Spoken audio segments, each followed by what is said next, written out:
जनों का स्वागत बारंबार है। ओ परम पिता के प्रिय जनों का स्वागत बार। ब्रह्मा कुमारी संस्था, जैसे कि हमने बताया, इसका international headquarter mount Abu Rajasthan में है और इसमें जो है लगभग 140 देशों में 10,000 से अधिक सेंटर हैं, सेवा केंद्र हैं, जहाँ पर जो है बहनें रहती हैं और अपनी निःशुल्क सेवाएं देते हैं। इसमें जो है 21 विंग है, जिसमें पॉलिटिकल विंग है, साइंस एंड इंजीनियर्स विंग है, रूरल्स डेवलपमेंट विंग है, वुमेन्स विंग है। इस तरह की 21 विंग है जिनके द्वारा निःशुल्क सेवाएं होती हैं और लगभग निःशुल्क राजयोग मेडिटेशन सिखाया जाता है, ध्यान करना सिखाया जाता है इसमें। और इसके साथ साथ ये जो ब्रह्मा कुमारी संस्था है, ये एक मेरे ख्याल से कहना चाहिए, बोलना गलत नहीं होगा, वर्ल्ड की फर्स्ट ऐसी ये संस्था है, एक ऐसी सोसाइटी है जिसमें जो है बहनों का ही वर्चस्व है। इसमें जो भी लीड करती हैं वो बहनें ही लीड करती हैं। भाई सहयोगी रहते हैं, भाई भी रहते हैं, लेकिन भाई सहयोगी रहते हैं। लीड जो है इसमें बहनें करती हैं, सेंटर इंचार्ज बहनें होती हैं।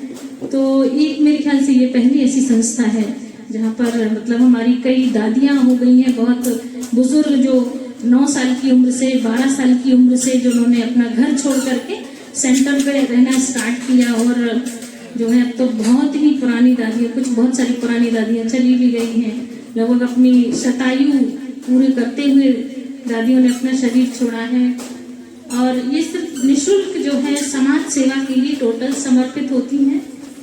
और ब्रह्मा कुमारी संस्था जो है कहना चाहिए ये इसीलिए और कहना चाहिए ज़्यादा लीड कर रही है या आगे बढ़ रही है कि निस्वार्थ भाव से सेवा करते हैं। इसमें किसी का भी ये नहीं रहता है कि सिखाया नहीं जाता, क्योंकि ये जो ज्ञान दिया जा रहा है वो स्वयं परमपिता परमात्मा के द्वारा दिया जा रहा है।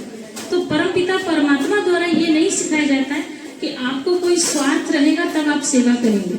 ये निस्वार्थ भाव से सेवा करने का मतलब, इसके लिए रोज हमको ये डोज दिया जाता है, एक प्रकार से ये रोज सिखाया जाता है। परमात्मा की मुरली होती है 4 पेज की, जो हम डेली सुनते हैं जी।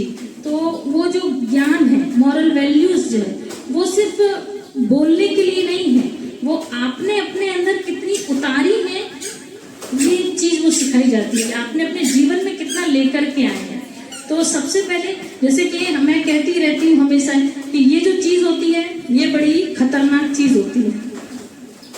ये खतरनाक इसलिए है ये कि ये जो 3 उंगलियां हैं ये पहले खुद की तरफ ही इशारा करती है कि अगर आप दूसरों को ज्ञान दे रहे हैं ना तो आपने खुद क्या किया है। ये वास्तव में बहुत खतरनाक चीज है। हम सामने कहते हैं आपने ऐसा किया, ऐसा किया, ऐसा किया, और ये 3 अपने ऊपर है, पहले आपने खुद क्या किया। तो ये सबके ऊपर ही अप्लाई होती है, एक्चुअली में हम सबके ऊपर भी अप्लाई की जाती है कि हमने खुद क्या किया। अगर हम दूसरों को सुना रहे हैं तो वो सबसे पहले तो अपने जीवन में ही लेकर के आना है, जिसको ही कहा जाता है कि परमात्मा स्वयं बैठ करके ज्ञान सुनाते हैं और ध्यान करते हैं। ध्यान का मतलब ये है कि आत्मा का कनेक्शन उस परम पिता परमात्मा के साथ। परमात्मा जो है किस तरह से हमारी सारी बातों को सुनते हैं, लेकिन ध्यान में हम उनसे अपनी बातों को कह भी सकते हैं और रिप्लाई भी ले सकते हैं, जो सबसे सरल चीज है ये। क्योंकि हम मंदिर जाते हैं, गुरुद्वारे जाते हैं, मस्जिद जाते हैं, सब जगह जाते हैं, लेकिन हम क्या करते हैं, खड़े होकर के सब अपनी बात, सारी बात वहां पर बोल करके आते हैं, है ना। लेकिन ये नहीं कि हमें रिप्लाई कैसे मिलेगा, रिप्लाई हमको ध्यान में मिल सकता है। देखिए हम जो है तथागत भगवान गौतम बुद्ध की नगरी में आज बैठे हुए हैं, और ये जो नगरी है ये शांति का प्रतीक मानी जाती है, और शांति का प्रतीक ये नगरी है। मैं अपना प्रैक्टिकली एक एक्सपीरियंस आपको सुनाना चाहूंगी। पिछले साल नवंबर में जो है यहाँ पे मेला लगा हुआ था, तो मैंने यहीं बैठ करके ध्यान किया था। सुबह सुबह 4 बजे ध्यान करते हैं, जिसे ब्रह्म मुहूर्त कहा जाता है।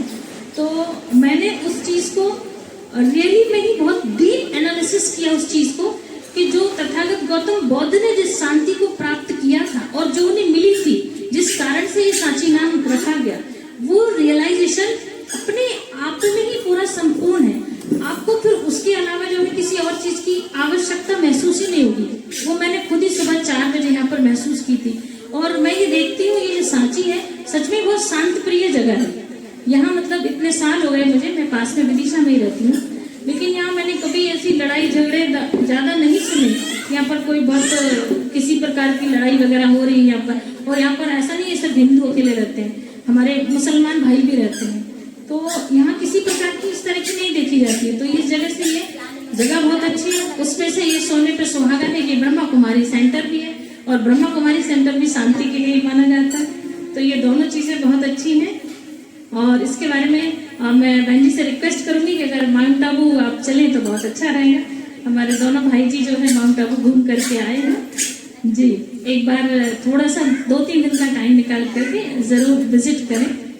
माउंट आबू जो है हेडक्वार्टर है आपका। सारी जो रहेगी आने जाने की सब मतलब हमारे साथ ही आना जाना है, क्योंकि वहाँ पर जो है बिना बहनों के अलाउ नहीं किया जाता है। बहनें ही साथ जाती हैं तो बहनें ही साथ लेकर के वापस आते हैं, ठीक है। और हमारे लिए बहन जी ने इतना शॉर्ट